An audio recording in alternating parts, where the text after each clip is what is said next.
Brodes Media.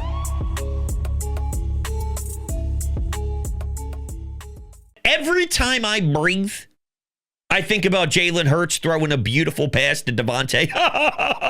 Swear to God, it's sickening. It's a problem. But number 6 with a toe tapper, fourth quarter, 4 minutes to go. You move inside the Chiefs 30. It's a tight ball game. Come on, man. See, every hour of every day, I play a different vision out in my mind.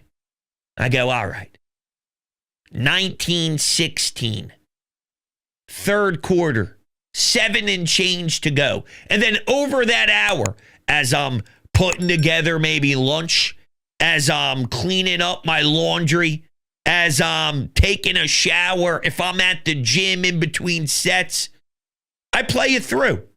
I'm going to be prepared for any situation to play out while I'm watching. And I know what's going to happen.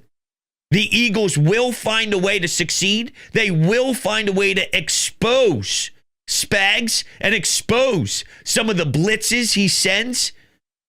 Yeah, Kellen Moore is all business. I got to say, I respect that motherfucker. I respect him big time.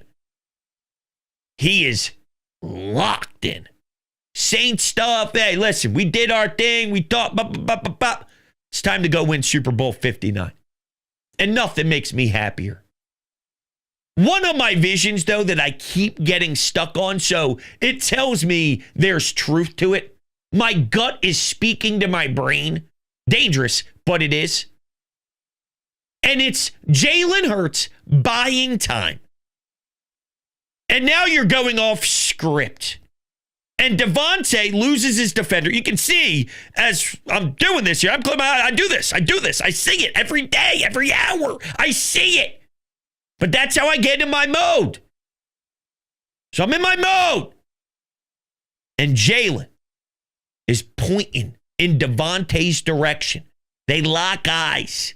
Then Devontae sees, oh yeah, I know where he's going. And he puts his hand out as well as he looks to his left, looks to his right, and realizes, I lost my defender and I shook him loose, baby. And before you know it, here's one blade of grass. One blade of grass in between his cleat and the white chalk. This thing is going to be so sexy, it's on Pornhub. The homepage next to Busty Milfs. Oh, it's going to be Devontae's cleat. Oh! Where I want to start, though, it's with Ian Rappaport on NFL Network talking about Jalen Hurts and is he going to have a pinch me moment? I wonder if Jalen Hurts has any of those pinch me moments. I mean, he has got to be the most serious, calm, and collected quarterback or person on the main stage that we've seen in a very, very long time. Never breaks character, probably as disciplined an interview as you could ever imagine. But it is pretty clear, if Jalen Hurts wins, if the Philadelphia Eagles wins, his life changes. He goes from really good quarterback, potential MVP every year, obviously someone who has been very, very heavily in the running, to legendary. I mean, that's really it. That's what happens. You win a Super Bowl, you become one of those very, very few quarterbacks to get a ring. This is all that is at stake for him. He had a chance to do it, got agonizingly close a couple years ago. Now another opportunity.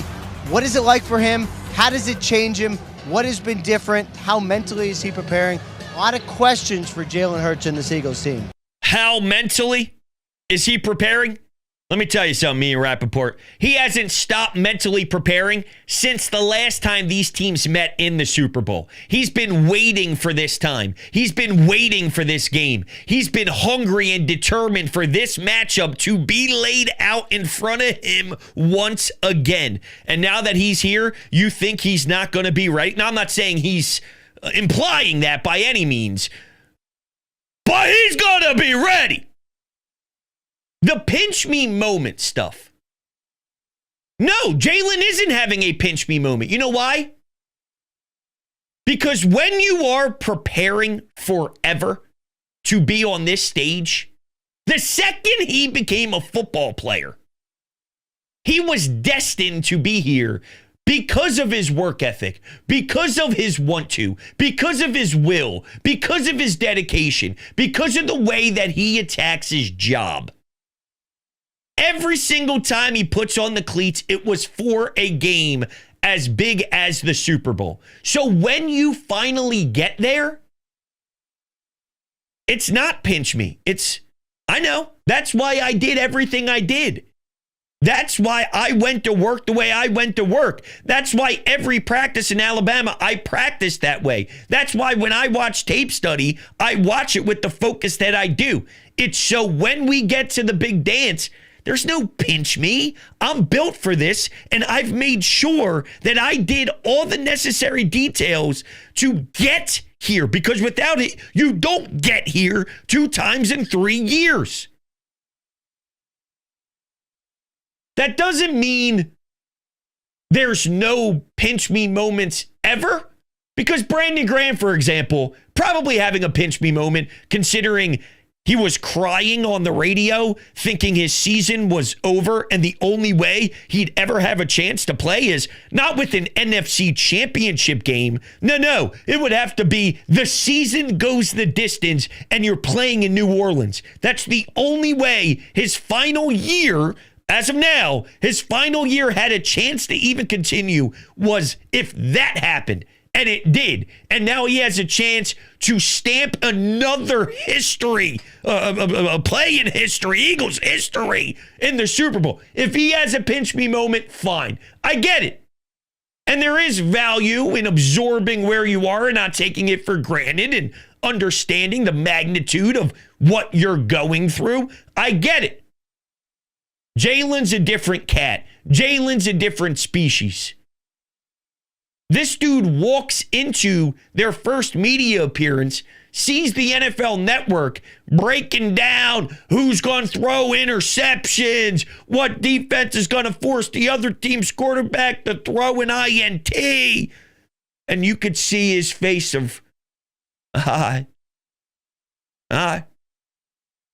we'll see. Jalen has been preparing for the Super Bowl since he became a pro. The day he got drafted, knowing Carson Wentz just got that fat contract, knowing he just got paid. Didn't matter. How am I going to set myself up to win a Super Bowl with the Philadelphia Eagles? There's no pinch me. What about winning a Super Bowl and how much that would change his life? I don't think he thinks about it like that. Jalen's good. I promise you, Jalen's aight. He got a lot of money. He's got a nice woman. He's got good swag. Handsome man, according to the ladies. They love him. Listen, he's okay. Jordan Brand, GQ magazine. Jalen doesn't look at this like, if I win, my legacy and my life completely flips around. He goes, I just want to win so damn bad. And the effect that happens when you do win and when you do finally become a champion, sure, your life changes. Although I do believe Nick Sirianni and Jalen Hurts will receive a billion different,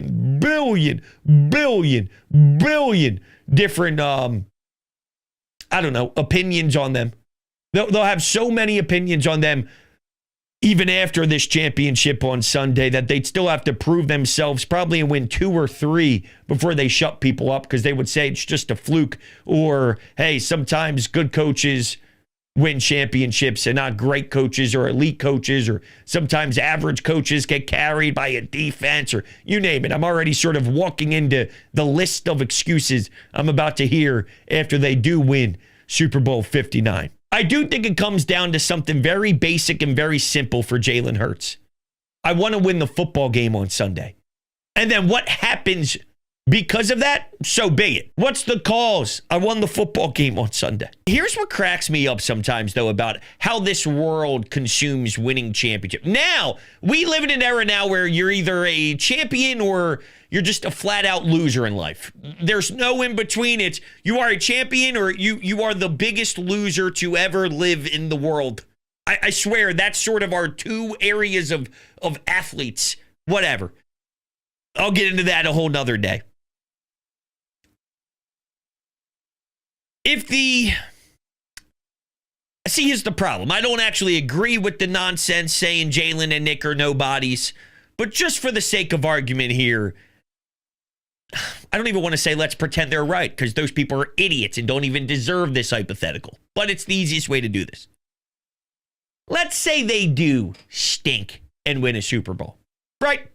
Which makes no sense, but if they do, they're not good at their jobs, but they win a Super Bowl in this magical year. Okay.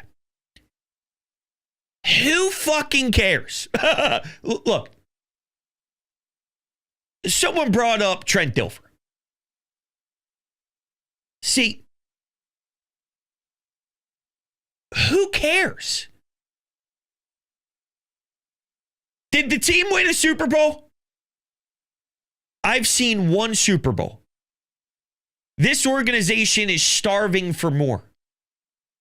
The internal debate about Jalen and Nick, and if it looks this way, I won't appreciate it, and if they run heavy, I won't like it as much, and I'll be worried about the next 3 years with Jalen, and what does this mean, and does that shit... Yo, shut the fuck up.